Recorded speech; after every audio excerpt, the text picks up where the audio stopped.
আসসালামু আলাইকুম। দুর্বল ব্যাংকগুলো আন্তঃব্যাংক লেনদেনের মাধ্যমে কেন্দ্রীয় ব্যাংকের সহায়তায় যে তারল্য পাচ্ছিল সেটি কিন্তু তাদের চাহিদার তুলনায় খুবই কম, যার ফলশ্রুতিতে গ্রাহকদের চাহিদা অনুপাতে মোটা অ্যামাউন্টের অর্থ দুর্বল হয়ে পড়া বেশ কিছু ব্যাংকই কিন্তু পরিশোধ করতে পারছিল না। এটি কিন্তু প্রায় 3.5 মাসের বেশি একটা চিত্র গ্রাহকদের সামনে ফুটে উঠেছিল। তবে এই অবস্থার অবসান হতে যাচ্ছে, কেননা কেন্দ্রীয় ব্যাংক বাজার থেকে যে তারল্যটা রয়েছে সাধারণ মানুষের কাছে এটি তুলে নেওয়ার জন্য 3 বছর পর কিন্তু কেন্দ্রীয় ব্যাংকের নিজস্ব বিল চালু করে দিয়েছে। তো কেন্দ্রীয় ব্যাংকের দেওয়া তথ্য মতে এই বিল থেকে যে অর্থগুলো আসবে এই অর্থগুলাই কিন্তু কেন্দ্রীয় ব্যাংক, এই যে দুর্বল 12টা ব্যাংকের কথা আমরা শুনতে পাচ্ছি, এই ব্যাংকগুলোর মধ্যে টাকা না ছাপিয়েই তাদেরকে তারল্য সহায়তা দেওয়ার একটা বিকল্প ব্যবস্থা গ্রহণ করেছে।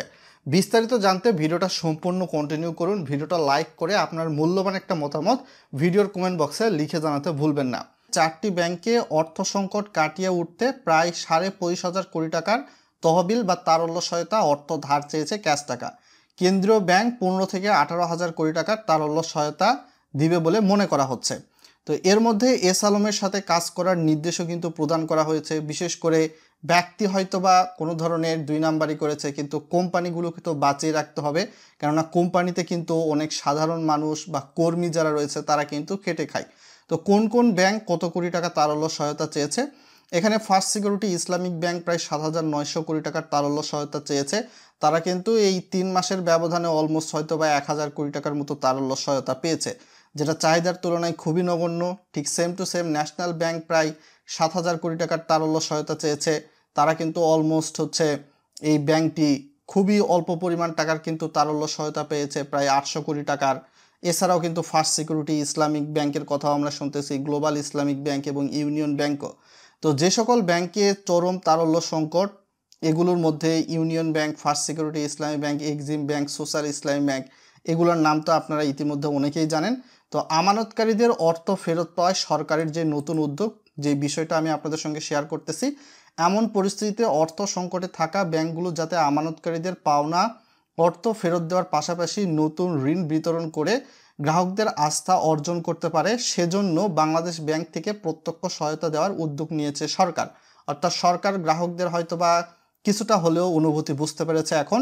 আর্থিক প্রতিষ্ঠান বিভাগের সচিব, অর্থাৎ কেন্দ্রীয় ব্যাংকের আর্থিক প্রতিষ্ঠান বিভাগের সচিব নাজমা মোবারক গত মঙ্গলবার অর্থ মন্ত্রণালয়ের এক সংবাদ সম্মেলনে বলেন, যে সকল ব্যাংক অর্থ সংকটের কারণে আমানতকারীদের টাকা ফেরত দিতে পারছে না তাদের সহায়তার জন্য খুব শীঘ্রই আপনারা নতুন উদ্যোগ দেখতে পাবেন।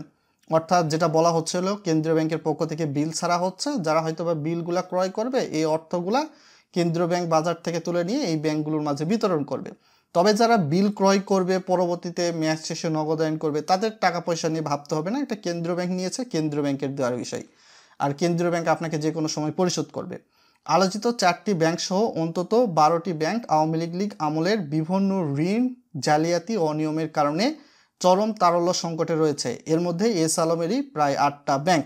সো এটা কিন্তু আপনারা যদি দেখেন, রিপোর্টটাও কিন্তু রিসেন্ট, এই যে 26শে নভেম্বর 2024, এবং এটা কিন্তু দ্য বিজনেস স্ট্যান্ডার্ডের রিপোর্ট, দেশের দৈনিক একটা ইংলিশ নিউজ পেপারের।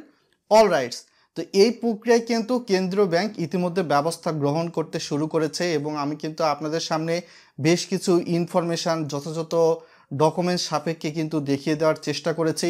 হয়তোবা আশা করা যায় যে কিছুদিনের মধ্যে হয়তোবা কেন্দ্রীয় ব্যাংক এই সমস্যাটার অবসান ঘটাবে, আর গ্রাহকরা হয়তোবা তাদের চাহিদা অনুপাতে প্রয়োজনে মোটা অ্যামাউন্টের অর্থ একটু হলেও হয়তোবা পেয়ে থাকবে আগের তুলনায় একটু বেশি।